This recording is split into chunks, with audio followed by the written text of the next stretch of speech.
Friends, तो हम लोग अपनी सीरीज़ को आगे कंटिन्यू करते हुए अगला क्वेश्चन करेंगे।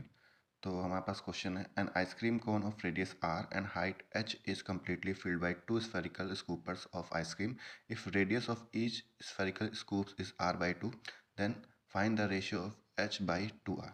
तो यहाँ पे हम पहले फॉर्मूला नोट करेंगे कोन के वॉल्यूम का, और उसको हम इक्वल कर देंगे 2 times of formula of sphere.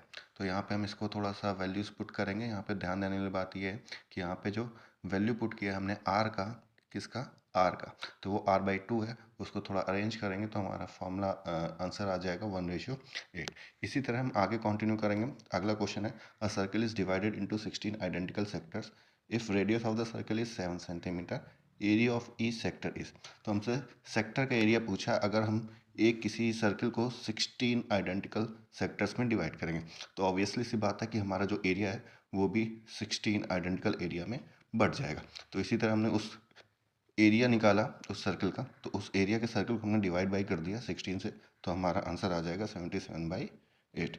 उसका अगला क्वेश्चन है, 3 identical tennis ball are just packed in a cylindrical jar. If radius of the each ball is 8, volume of air in inside the jar is what.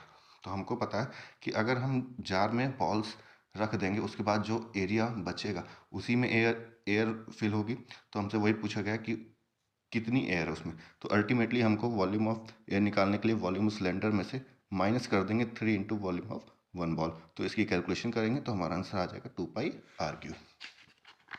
तो आगे हम question देखेंगे। From an external point P, a tangent PT has been drawn to a circle with centre O and radius 3 centimeter, intersecting its concentric circle at A and B if AB is equal to 8 centimeter।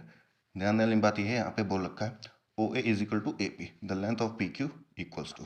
तो हमारे पास ये figure है, दो concentric circle है जिसका centre O है और radius दे रखी है 3 सेंटीमीटर। यहाँ से हमने एक कॉर्ड ड्रॉ करी है जो आगे कंटिन्यू करिए तो इस सर्कल की वो टेंजेंट भी बन रही है। हमसे पूछा है ये कि हमसे ये पूरा Q से लेके P तक हमसे पूछा गया। तो यहाँ पे हमको 3 दे रखा है और यहाँ पे हमको 4 दे रखा है। तो हम यहाँ पे पाइथागोरस का यूज़ करते हुए 5 निकाल लेंगे। और हमसे क्वेश्चन में यही बोला था कि OA is equal to AP। तो जो ये जितना होगा उतना ये होगा। तो अल्टीमेटली यहाँ से यहाँ कितना हो जाएगा, 4 and 5 9 सेंटीमीटर। अगला क्वेश्चन हमारे पास ये दिया हुआ था, तो यहाँ पे पहले थोड़ा आप करेक्शन कर लेंगे, 4 और 5 9 हो जाएगा, ना कि 10 सेंटीमीटर। देन अगले क्वेश्चन में मूव करेंगे। तो हमारे पास ये सर्कल था, उस सर्कल का सेंटर दे रखा था जिसके कोऑर्डिनेट दे रखे थे 1:2। और हमको पता है जहाँ x एक्सिस और y एक्सिस कट करता है वो हमारा ओरिजिन होता है, तो उसकी डिस्टेंस हो जाएगी 0,0।